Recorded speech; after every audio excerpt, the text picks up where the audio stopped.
Assalamu alaikum and welcome. I'm Mr. Hussain, MEAL consultant at Premier Mountain Communities Consultants over in Gilgit-Baltistan. Today, we're diving straight into what I consider absolutely crucial to any project success, executing a monitoring, evaluation, and learning, or MEAL system. You know, a well-executed MEAL system is a real game changer. It helps us track progress, measure real results, stay accountable to our beneficiaries, and honestly, just make much better decisions. Whether you're a project manager, a MEAL officer, or a seasoned development practitioner, this explainer is a practical guide that will walk you through the exact steps to make your evaluation efforts truly impactful. Because, let's face it, getting this right saves your team time, protects your budget, and safeguards your organization's reputation down the line. So let's get into it. Okay, let's take a quick look at our roadmap for this explainer. We're going to move all the way from the strategic blueprint right up to how we actually influence high-level policy, covering foundations, data collection, field operations, quality assurance, analysis, and finally, learning. So, Section 1, Foundations of MEAL, from strategy to indicators. This is where it all begins, because we have to start with a shared, common viewpoint that every single stakeholder agrees on. Now, effective execution always begins with proper planning.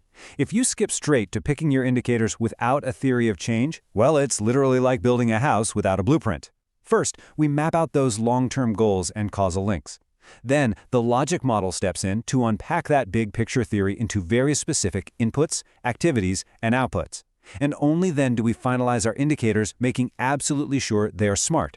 Specific, measurable, achievable, relevant, and time-bound.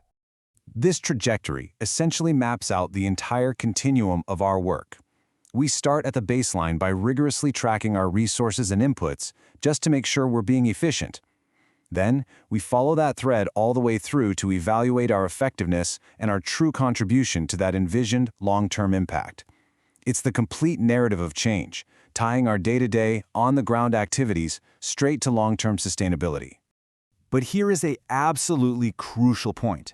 Your indicators must be explicitly defined. If they aren't, you're going to get wildly differing interpretations of the data. Take complete antenatal care, or ANC, for example. You can't just check a box because someone made one single visit.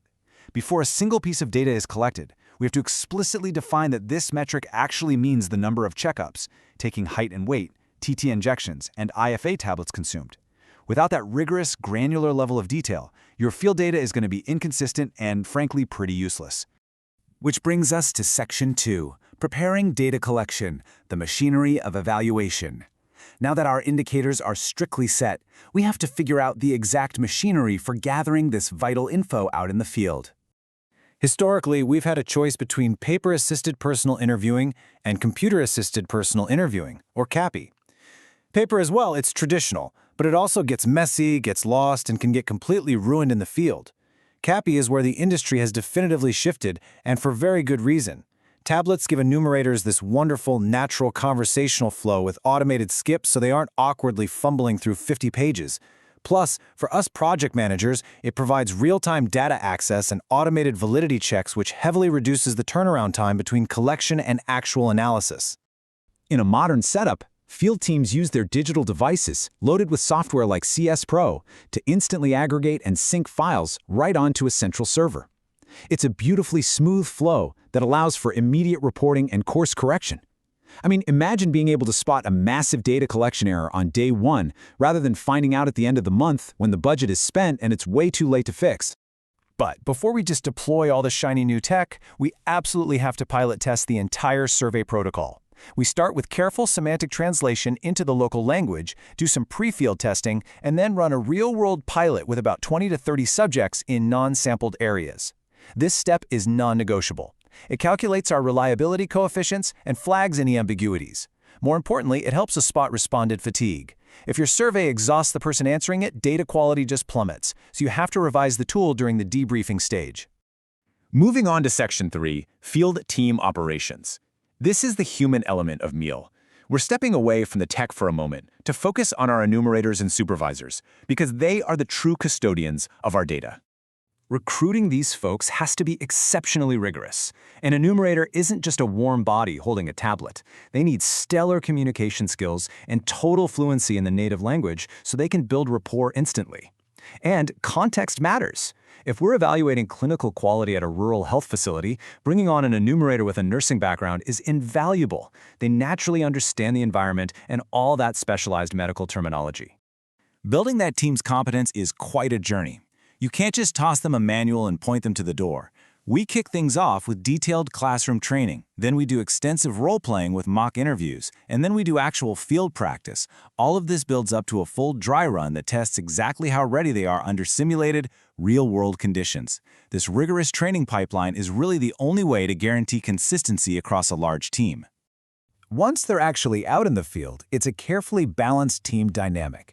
The enumerator's job is to locate the households, make the respondent feel totally at ease, and ensure absolute confidentiality, all without ever leading the witness or suggesting answers. Meanwhile, the supervisor is the quality control engine. They're observing live interviews, assigning fair workloads so nobody burns out, and running daily debriefs to solve hiccups right on the spot. Which leads us perfectly into Section 4, Data Quality Assurance, protecting the integrity of the data. Look, even with the best teams and world-class training, human errors happen. That's why mandatory QA protocols are the bedrock of any MEAL system. Two of our biggest tools here are back checks and spot checks.